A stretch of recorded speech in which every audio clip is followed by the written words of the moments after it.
go. All these type of things come into to shaping the way a man views you. If you are problematic and hostile, if you setting all these things, oh, I can't eat there, I can't go there, we need to do this. You're shaping his perception of you. And a lot of times the things that women do that shapes a man's perception of them gets them put in a situation where he doesn't want to ever commit to her. He doesn't see you as girlfriend material. But that don't mean you're not cool. That don't mean he don't have fun with you. That don't mean you can't get the dick. Because if you couldn't get the dick, he would have never got your number in the first place. So for most men, even if he decides that you're somebody that he would never want to marry or never want to make his girl, never want to have a kid with, that does not mean he's going to cut you off. Because from his perspective, what reason does he have to cut you off? You know what I mean? Like, so that dynamic often leaves women in a situation where they assume that things are going to progress because he was doing boyfriend stuff. We went out on dates. We spent time together. We had conversations. We had sex and cuddled. You know what I'm saying? Like they name all these things that are typical things that a man does with any woman he's romantically involved with. Like that does not indicate that you're going to be in a relationship because a person did the basic things that people that are dating and fucking do. If y'all never link up or go nowhere together, it's not very likely y'all are going to get to the point where y'all start having sex. If he's not talking to you and having conversations with you, it's not likely that y'all are going to continue to link up. Y'all are not going to continue to enjoy one another. And so these basic things that a man does often get misconstrued as a man indicating that he wants to be with the woman or he wants to have something more with her. And that, as we see, that a lot of times that turns out to be false. Let's see. So another thing that I wanted to mention. Nobody can predict the future. So there is no way to ever know how our relationship is going to develop or how it's going to end. You don't know when it's going to be the last day you talk to somebody or when that's going to be the last time y'all had sex. Most of the things that cause people to fall out or cut each other off are unexpected. You know what I'm saying? Like you don't know if somebody's going to commit to somebody else they were dating while they was kicking it with you. You don't know if that, you know what I'm saying? Like, so those type of things are never predictable. You don't know who a person is interacting with when you first start interacting with them or when you first start dating them. And you're really not in a position to question them about it. And even if you did question them about it, there's no way for you to verify it.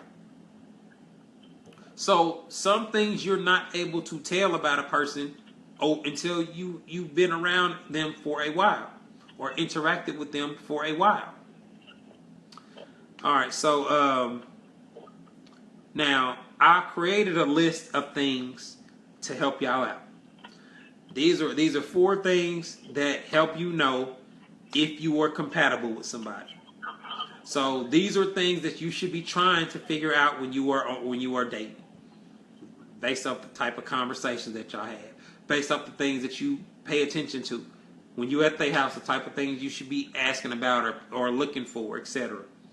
So first thing that you want to figure out: do y'all have similar lifestyles? You need to date people that live a similar lifestyle to you. You don't want to date somebody that has a drastically different lifestyle than you because y'all schedules are going to probably conflict and the things that y'all like to do are going to likely conflict. If you're a professional and you date a professional man that actually has to wear slacks and dress shoes to work, you're much likely to be able to interact with him than somebody that is not a professional, somebody that does not have a full-time job, right? When you find somebody that lives a type of lifestyle that you live, a dude that's a professional is not very likely to be dating a hood rat that got food stamps in his own Section 8. You know what I'm saying? Like, they don't live the same type of lifestyle. That don't mean he won't smash. That don't mean he can't kick it with someone. but that it's not likely to be the case. It's not likely the situation that's going to progress towards a relationship. The second thing is how similar are y'all on your level of education and ambition? These are important things, like type of questions that you ask: where you see yourself in 5 years? If you won $200,000, what would you do with it? Like asking questions like that to get somebody to explain to you how they think and operate. That's important. Asking what if scenarios, asking those type of questions where a person has to explain and elaborate, let you know who you're dealing with. If you ask somebody a question like that and they can't tell you nothing but some dumb shit, oh, I'll go buy me this car, I had some rims on that hoe, I'll go buy me a chain, I'll go do this. That's telling you something. That's telling you something. You know what I'm saying? Like, asking these type of questions, yeah, they what if questions or they hypotheticals, but they indicate to you what a person places a priority on, how they operate, what their long-term goals are. And you can quickly tell when you and somebody are not aligned on those fronts. I assure you, you can. You can tell when somebody give you some answers that don't make no sense to you, or drastically different than what you think somebody in their position should do. Don't mean you need to tell them that they a damn fool or that you think they crazy. Those should be mental notes. Those are things that we're not really that compatible. We don't have the same life visions. We don't have the same long-term goals. We don't have the same family goals. Right? Just asking him is I saw somebody put that's playing right into the fuckboy's hands. When you just ask somebody a direct question like that, you're setting yourself up to be lied to. You get more transparency and more honesty by having somebody explain and elaborate.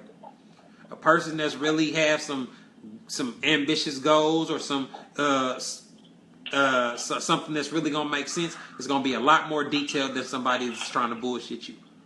Somebody that really has a plan, you ask them what they would do if they have $200K. Oh, I'd go buy this spot down here and I'd open a barbershop. I'd take $30,000 and I'd do this. I'd take another $30,000 and I'd do this. They're going to have a much more detailed plan than somebody that don't have a fucking clue what they want to do with their life. So you don't want to just ask the question. You want to allow them to have open-ended questions where they explain themselves to you why they want to do such and such. What'd you have to say, Jay? No, I'm saying, yeah, but, you talk about they want all that money and then there's nothing, they're not talking about anything that has to do with any kind of investments or anything like that. Yeah, you should do. You can tell where his priorities are at, obviously. Yeah, man, you should be able to do that before you get in a committed relationship. All right, so the third thing that you should be paying attention to, and this is a very big one, communication skills. We say this all the time, right? You dating somebody and you struggling to have conversations with them. They struggling to explain stuff to you. They struggling to tell you what they want to do. Y'all struggling to make dates. That's somebody you're not really compatible with. If y'all are struggling to communicate with one another, that is a major red flag, because you cannot build any relationship without being able to effectively communicate. And being able to effectively communicate is not just being able to articulate your thoughts. Can they fucking listen? Dating somebody that cannot actively listen, that cannot hold an important conversation, is not somebody that you need to be trying to take things to the next step with. Why would you commit to somebody that you can't have a real conversation with? That does not make any sense whatsoever. Because anything that you're going to be doing with somebody you're in a serious relationship with is going to require communication. Because the ultimate goal is you're going to be slowly merging your lives together. That's what happens when you go from being strangers to interacting regularly to being in a committed relationship. You are slowly growing and merging your lives together. So those are the type of things that you need to be considering. If you cannot communicate effectively with the person that you are dating, don't matter how good the sex is, how much you like them, that is somebody that you are not compatible with long term. Because y'all are constantly going to have conflicts and things that come up that's going to put stress on the relationship. So let's see. The last thing that I wanted to talk about as far as compatibility go. You want to pay attention to their decision making and their problem solving. Those are very critical areas of a person's personality, and you don't have to have a problem with them directly to see that. You can listen to their day and hear how they handle the problem with their cousin or with their friend or with their roommate or whatever the case may be. Having them explain the situation to you, why they mad at somebody. You'll be able to tell if it's something that a reasonable, mature person should be mad about. Whether the other person was in the right or wrong. You'll be able to tell these type of things just by allowing them to explain the situation. Because if they're pissed off or they got into a fight with somebody over something where they was wrong, that matters, right? If they don't have the self-awareness to see when they're creating a problem or doing something that's way extra and unnecessary, that matters. Those are things that smart men pay attention to. Those are things that intelligent people, whether it's a platonic friend or a romantic relationship, I can't be around somebody that can't handle problems in a respectable, responsible manner. That creates drama, that creates turmoil in a lot of situations that I don't want to be around. So those 4 things. What I have, I said, make sure you have similar lifestyles.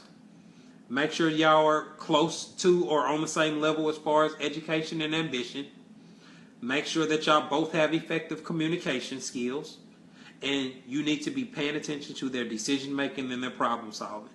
If you do those 4 things, you should be able to progress and date somebody effectively to the point where there is potential for it to get to the next level.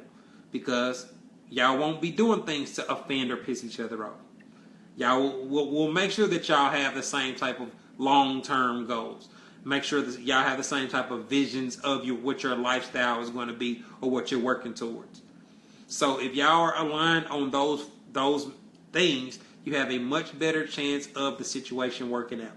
Now, obviously, there are other factors that come into it, sexual compatibility, etc., finances, things of that nature, but you're not going to figure that out in the first couple of interactions with somebody. That's something that you're going to figure out over time.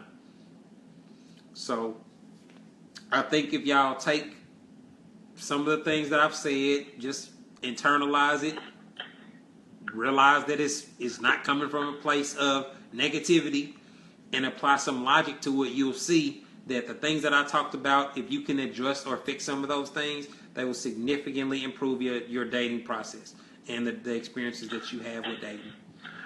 You had anything you wanted to add before we get out of here, Jay? Yeah, definitely. That's definitely great points. But like, the problem solving should be definitely something that you should pay attention to. How is their decision making? But I think a lot of problems I think women have is sometimes the woman herself has, lousy judgment and poor decision making. That's very true. Ends up with a fuck boy. Yeah, I mean, well, two bad decision makers. That's how you get dysfunctional relationships and whatnot. But that's on them. You can't fix that. All right, y'all, man. Well, I appreciate it, Jay. This has been another episode of Talk Time with Terry Duran. Hopefully, y'all learned something. I'll try to do another episode next week. We'll see how that works out with my scheduling. Thanks for everybody for tuning in. Y'all have a good one.